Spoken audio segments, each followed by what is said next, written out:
Hello, आप सबका मेरे चैनल स्पीडिंग ला ज्ञान में स्वागत और अभिनंदन है। मैं आज आपको भारतीय साक्षर अधिनियम के कुछ इंपॉर्टेंट क्वेश्चन सॉल्व कराने जा रही हूँ, जो कि परीक्षा के पॉइंट ऑफ व्यू से बहुत ही इंपॉर्टेंट है। आपको पता है कि अब जो है आपका सिलेबस चेंज हो चुका है, चाहे पीसीएस जे का हो या एपीओ का, आपका सिलेबस चेंज हो चुका है। आपको जो है भारतीय साक्षर अधिनियम जो 1872 था वह अब नहीं पूछा जाएगा, उसकी जगह भारतीय साक्षर नियम 2023 पूछा जाएगा। इसलिए मैं आपको कुछ इम्पॉर्टेंट क्वेश्चन बता रही हूँ, जो कि किसी भी परीक्षा के लिए बहुत ही इम्पॉर्टेंट साबित हो सकता है। मेरी वीडियो लास्ट तक देख लीजिएगा। अगर आपको अच्छी लगती है प्लीज़ लाइक करिए, सब्सक्राइब करिए, कमेंट करिए, शेयर करिए, साथ ही बेल आइकन दबा दीजिए ताकि कोई भी नोटिफिकेशन आपको तुरंत ही मिल जाए। पहला क्वेश्चन है कि साक्ष्य के अंतर्गत आता है, साक्ष्य के अंतर्गत आता है क्या? तो ए कहता है कि इलेक्ट्रॉनिक रूप से किए गए कथन, बी कहता है न्यायालय के निरीक्षण के लिए पेश किया गया इलेक्ट्रॉनिक और डिजिटल दस्तावेज, सी कहता है कि न्यायालय के निरीक्षण के लिए पेश किए गए सभी दस्तावेज। तो डी कहता है कि उपयुक्त सभी। तो डी वाला ऑप्शन सही होगा, क्योंकि इलेक्ट्रॉनिक रूप से किया गया कथन भी आता है और जो है न्यायालय के निरीक्षण के लिए जो पेश किया गया दस्तावेज भी आता है, या फिर न्यायालय के निरीक्षण के लिए पेश किए गए इलेक्ट्रॉनिक या डिजिटल दस्तावेज भी आता है। तो ये सारे ही आते हैं, इसलिए डी वाला ऑप्शन सही होगा। आगे क्वेश्चन है न्यायालय शब्द में क्या नहीं आता है? न्यायालय शब्द के अंतर्गत नहीं आता है क्या? ए है न्यायाधीश और मजिस्ट्रेट, बी है मजिस्ट्रेट, सी है साक्ष्य लेने के लिए प्राधिकृत व्यक्ति और डी है ए और बी। तो आपको पता है कि बी वाला ऑप्शन सही होगा कि न्यायालय के अंतर्गत मध्यस्थ नहीं आता, तो बी वाला ऑप्शन सही होगा। आगे क्वेश्चन है कि निश्चायक सबूत को किस धारा में परिभाषित किया गया है? क्या कह रहा है कि निश्चायक सबूत को किस धारा में परिभाषित किया गया है? ए ऑप्शन है कि 2 का, बी ऑप्शन है 2 ख, सी ऑप्शन है धारा 3 और डी ऑप्शन है धारा 4। तो आपको पता है कि धारा 2 के जो है उपधारा ख में अर्थात 2B में जो है निश्चायक सबूत या कंक्लूसिव प्रूफ को परिभाषित किया गया है। पहले यह धारा 4 में था, लेकिन अभी जो है 2B में परिभाषित है। आगे कहता है कि निम्न में से दस्तावेज क्या नहीं? क्या कह रहा है? निम्न में से दस्तावेज नहीं है क्या? ए कह रहा है ईमेल, बी कह रहा है कंप्यूटर, सी कह रहा है मैसेज और डी कह रहा है उपयुक्त सभी। तो सभी दस्तावेज नहीं है, चाहे वह ईमेल हो या कंप्यूटर हो या मैसेज हो, तो उपयुक्त तो कोई भी दस्तावेज नहीं है। डी वाला ऑप्शन सही होगा। आगे क्वेश्चन है निम्नलिखित दस्तावेज हैं, निम्नलिखित दस्तावेज हैं। ए कह रहा है ईमेल द्वारा इलेक्ट्रॉनिक अभिलेख। देखिए ध्यान दीजिएगा, दोनों ऊपर वाले क्वेश्चन इस क्वेश्चन में ध्यान देंगे आप। ईमेल द्वारा इलेक्ट्रॉनिक अभिलेख, बी कह रहा है कि डिजिटल युक्तियों में भंडार किए गए वॉइस मेल, सी कह रहा है कंप्यूटर अभिलेख और डी कह रहा है उपयुक्त सभी। तो सभी होंगे, डी वाला ऑप्शन सही होगा। अब ये देखिए ऊपर में कहता है कि दस्तावेज नहीं है, तो ईमेल दस्तावेज नहीं है, लेकिन ईमेल द्वारा जो कोई इलेक्ट्रॉनिक अभिलेख भेजा गया है वह दस्तावेज माना जाएगा।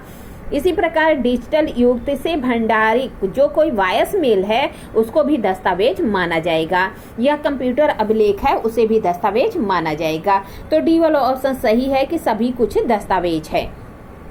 आगे क्वेश्चन है किसी वाद या कार्रवाई में साक्ष्य दिया जा सकता है? क्या कह रहा है? किसी वाद या कार्रवाई में साक्ष्य दिया जा सकता है। ए विवादक तत्वों की अस्तित्व या अनस्तित्व का, बी सुसंगत तत्वों के अस्तित्व या अनस्तित्व का, सी ए एवं बी दोनों, डी ए या बी, और जो है इसमें सी वाला होगा। जब हम धारा 3 पढ़ते हैं भारतीय साक्ष्य अधिनियम की, पहले भारतीय साक्ष्य अधिनियम 1872 में जो प्रावधान 5 में धारा 5 में किया गया था, वही प्रावधान भारतीय साक्ष्य अधिनियम 2023 की धारा 3 में किया गया है। क्या कहता है कि जो किसी वाद या कार्रवाई में कौन सा साक्ष्य दिया जाएगा? तो कहता है कि विवादक और सुसंगत तत्व के अस्तित्व या अनस्तित्व का जो तत्व अवधारण करता है उसका साक्ष्य दिया जाएगा, अर्थात सी वाला ऑप्शन सही है। आगे क्वेश्चन कहता है कि कौन सी धारा भारतीय साक्ष्य अधिनियम 2023 से का आधार स्तंभ है? कौन सी धारा भारतीय साक्षर अधिनियम 2023 का आधार स्तंभ है? ए धारा 3, बी धारा 4, सी धारा 5 और डी धारा 11। तो आपको पता है धारा 3 अभी बताया कि धारा 3 क्या कहती है कि किसी वाद या कार्रवाई में विवादित तथ्य और सुसंगत तथ्य के अस्तित्व या अनस्तित्व के अवधारण करने वाले तथ्यों का साक्ष्य दिया जाएगा, अन्यों का नहीं। आगे देखिए कि क्या कह रहा है कि क्वेश्चन सुलेमित करना है कि कौन किसके साथ सुलेमित है। ठीक है, तो जो है कौन किसके साथ सुलेमित नहीं है ये बताना है। तो पहला है रेस जेस्टे, ये धारा 4, हाँ रेस जेस्टे धारा 4 में दिया गया, सही है। हेतु ये धारा 6 में, ये भी सही है। फिर पहचान परेड धारा 7 में, यह भी सही है। अन्यत्र उपस्थित धारा 11, ये सही नहीं है क्योंकि धारा 9 में दिया गया है अन्यत्र उपस्थिति का साक्ष्य। ठीक है, आगे देखते हैं। धारा 24 के अंतर्गत एक ही अपराध के लिए एक से अधिक व्यक्तियों का संयुक्त विचारण हो रहा है। क्या कह रहा है? अगर एक ही अपराध के लिए एक से अधिक व्यक्तियों का संयुक्त विचारण हो रहा है तो उनमें से एक जो है अभियुक्त फरार या भगोड़िया घोषित है, तो क्या भगोड़िया या उद्घोषित अपराधी के विरुद्ध भी माना जाएगा कि सह अभियुक्त के साथ वह भी संयुक्त रूप से विचारित हुआ था?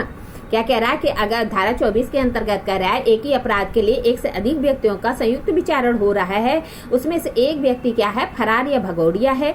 तो क्या जो भगोड़िया या फरार व्यक्ति है उसको भी माना जाएगा कि उसका भी संयुक्त विचारण सह अभियुक्त के साथ हो रहा है? ए कह रहा है कि नहीं, बी कह रहा है हाँ, सी कह रहा है कि न्यायालय विचार करेगा और डी कह रहा है कि स्पष्ट प्रावधान नहीं है। तो बी वाला ऑप्शन सही है, हाँ करेगा। जो है इसको जब देखेंगे आप जो है धारा 24 का एक्सप्लेनेशन 2, तो इसमें बताया गया है कि अगर कोई व्यक्ति भगोड़िया है तो उसका भी माना जाएगा कि सह अभियुक्तों के साथ विचारण संयुक्त रूप से किया गया है। आगे क्वेश्चन है कि सह अभियुक्त की संस्कृति सुसंगत होती है। ए कह रहा है कि स्वयं सह अभियुक्त के विरुद्ध, बी संयुक्त जो है विचारित अन्य अभियुक्त के विरुद्ध, सी भगोड़िया घोषित व्यक्ति के विरुद्ध और डी उपरोक्त सभी। तो सभी के विरुद्ध होगा, वह स्वयं सह अभियुक्त के विरुद्ध भी होगा, संयुक्त रूप से जो व्यक्ति विचारित हैं उनके विरुद्ध भी होगा, और भगोड़िया अगर कोई घोषित है तो उसके भी विरुद्ध होगा, अर्थात डी वाला ऑप्शन सही है। आगे क्वेश्चन है कि वे तथ्य जो अन्यथा सुसंगत नहीं है सुसंगत होते हैं किस धारा में? धारा 9 के अंतर्गत, धारा 10 के अंतर्गत, धारा 11 के अंतर्गत, धारा 12 के अंतर्गत। तो अभी क्या है, 9 के अंतर्गत ही सुसंगत होंगे। वे तथ्य जो अन्यथा सुसंगत नहीं है वह धारा 9 में सुसंगत होंगे, अर्थात ए वाला ऑप्शन सही है। जबकि भारतीय साक्ष्य अधिनियम 1872 में यह प्रावधान धारा 11 में दिया गया था और यहाँ पे जो है धारा 9 में दिया गया है। इस तरह मैंने आपको कुछ क्वेश्चन सॉल्व कराया, आगे और भी क्वेश्चन सॉल्व कराएंगे। अगर आपको वीडियो अच्छी लगती है प्लीज लाइक करिए, सब्सक्राइब करिए, कमेंट करिए, शेयर करिए, साथ ही बेल आइकन दबा दीजिए ताकि कोई भी नोटिफिकेशन आपको तुरंत ही मिल जाए। ठीक है, धन्यवाद, थैंक